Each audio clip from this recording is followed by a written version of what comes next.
Good afternoon and welcome to the Midday News. I'm Shamela Pullen. Here's what we have in the bulletin. Tropical storm Melissa moves slowly. Jamaica on alert. Universities safeguard students amid tropical storm. And later in sports, all Jamaica Premier League matches for this weekend suspended due to tropical storm Melissa. Here are the details. The country is bracing for what could turn into a disastrous extended onslaught of hurricane conditions. At least three deaths have been reported in Haiti. A tropical storm warning and hurricane watches remain in effect for Jamaica. Officials are expecting power outages, flooding, landslides, and dangerous seas. By Sunday, tropical storm Melissa is expected to intensify to a Category 4 or stronger hurricane. And the slow movement of tropical storm Melissa has made it difficult for forecasters to give a precise timeline for the system to begin impacting Jamaica. Director of the Met Service, Evan Thompson, says the projection was for showers to begin affecting the island late yesterday. Mr. Thompson says there is uncertainty about the direction of the storm at this time.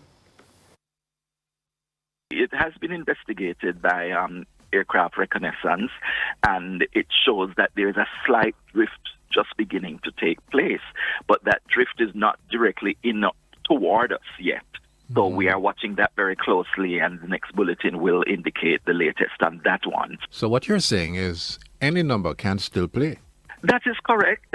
We really can't say for sure. Of course, the projections are there, and they're entirely scientific. You know, we look at what the computer models are actually predicting, and although there is disparity there, we use quite a bit of even common sense and experience to try to determine what is the best track that it's likely to take, taking into consideration all the guidance that we have. So it is still kind of in a way up in the air, but we still do expect that the system will be moving closer to Jamaica. As a tropical storm, we still expect that it will strengthen into a hurricane and even a major hurricane as it continues on its journey. Mr. Thompson, who was speaking on Sunny Side Up with Derek Wilkes, says the system could linger in the vicinity of Jamaica until midweek. Well, at least until Wednesday, but it could actually go a full week into next week, Friday. Wow.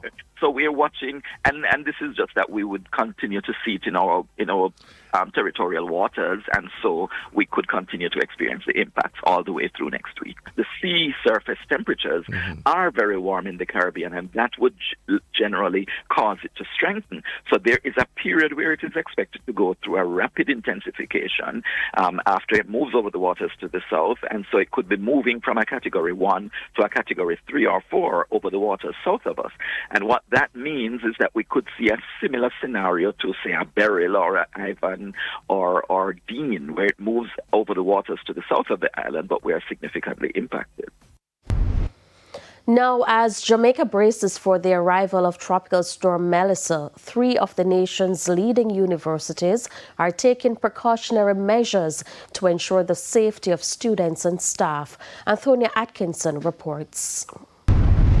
Registrar of the University of the West Indies, Mona, Dr. Donovan Stanberry, says that as of 2 p.m. on Thursday, all classes have been moved online. He added that Jamaican students residing in halls of residence were advised to return home, and the university's emergency response system has been activated. As you know, Dan, we have about nearly 5,000 students in our halls of residence. So we have asked those who are Jamaicans to make their way home. Of course, if there's a Jamaican who feels threatened so doing, to get home if they live very far, then we can make provision for them to stay. We have activated all our emergency response service, so we're battening down, putting up shutters, making sure our utilities are intact.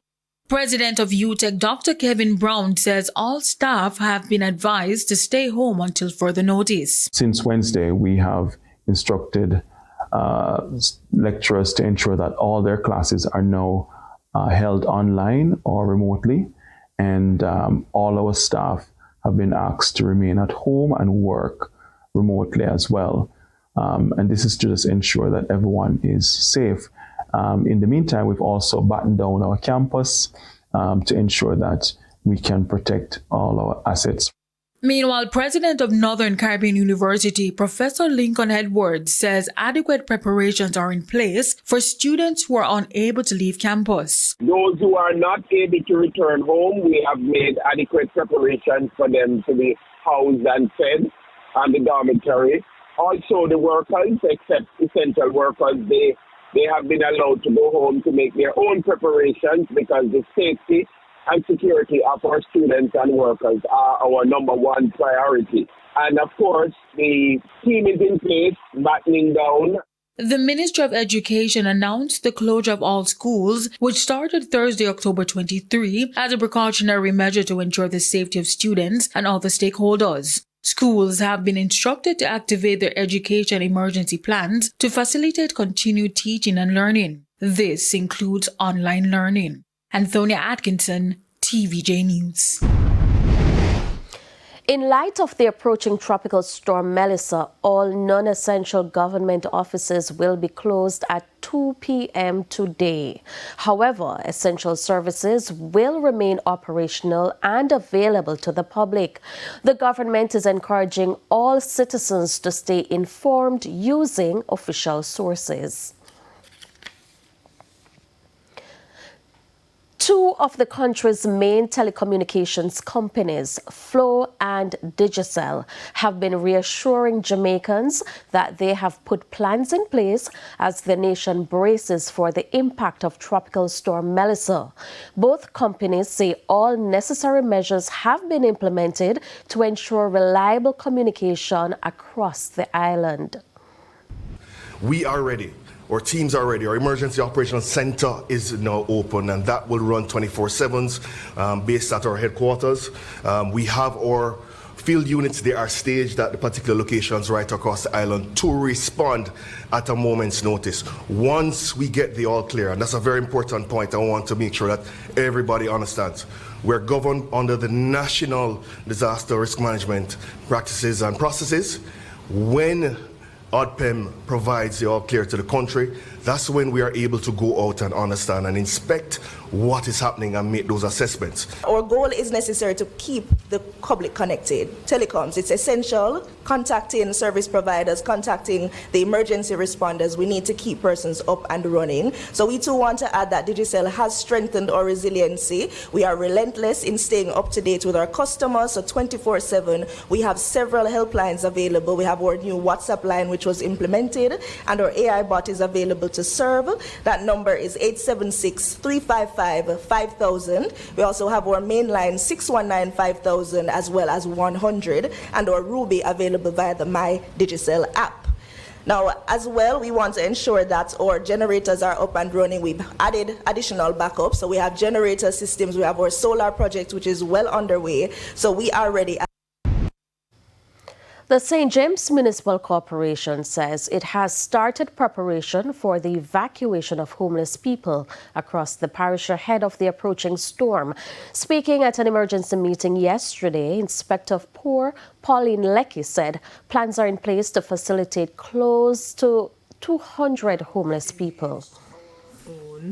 Transportation to take them off the street to Jared Park, which is already prepared for them in case of any eventuality. She says meals, change of clothes and other items will be provided for them.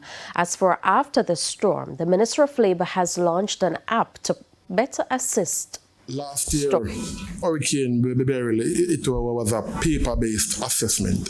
This time around, it will not be a paper-based assessment. It has what we call a geo-mapping. It can also give a direct location of where the house is. So if I should visit someone in Garlands, there's a geo-mapping there that can give the precise location. And we can take pictures and all. And the beauty about it, we don't need the internet while we are in the field.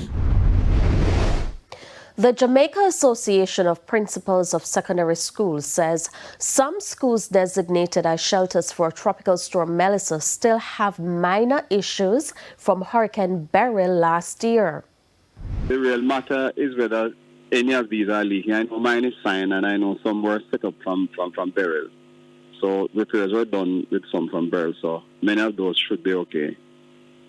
But I know from my end it's all good. The association's president, Linvern Wright, also made mention of sanitary readiness of the bathrooms at some schools. The state of schools are in relation to the adequacy of bathrooms. It's something that we struggle with, right through. Some of us have done some work to get more bathrooms built. He also noted that many facilities cannot be used due to challenges in keeping shelters fully operational. People, don't really use it with the kind of care that they should use. What we really hope is that, people have to stay around for long, so, you really have these things to work out with the communities. And it's time for a break. Stay with us. More stories when we return.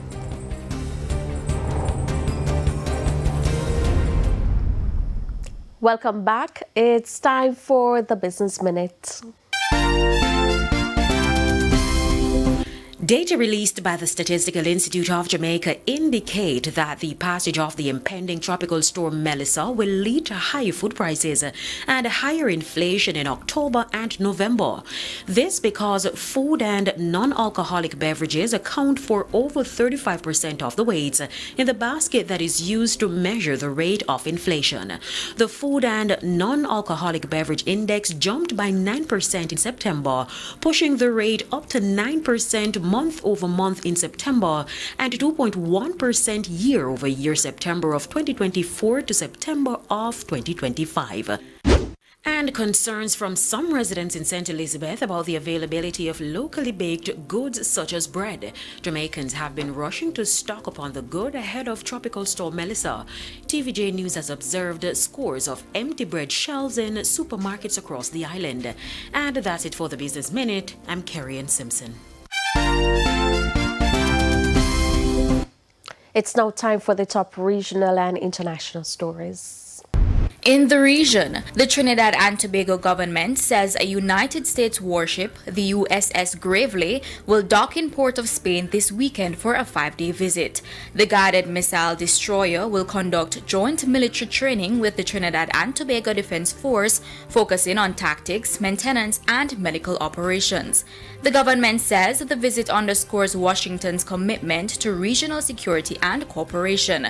It comes a week after a U.S. Embassy security alert and follows recent CARICOM talks on the region's growing military presence. And on the international scene, on Thursday, President Donald Trump announced he's ending all trade negotiations with Canada. On social media, the president said he was taking that action because of ads featuring former President Ronald Reagan criticizing tariffs. A government leader in Ontario said his province would spend $75 million on the ad campaign to run in the United States. The Reagan Presidential Foundation says the ad misrepresents Reagan's speech and his remarks were edited without permission. And those are the top regional and international stories. I'm Aaliyah Bryant. We head to a quick break. When we come back, we'll have your midday sports report.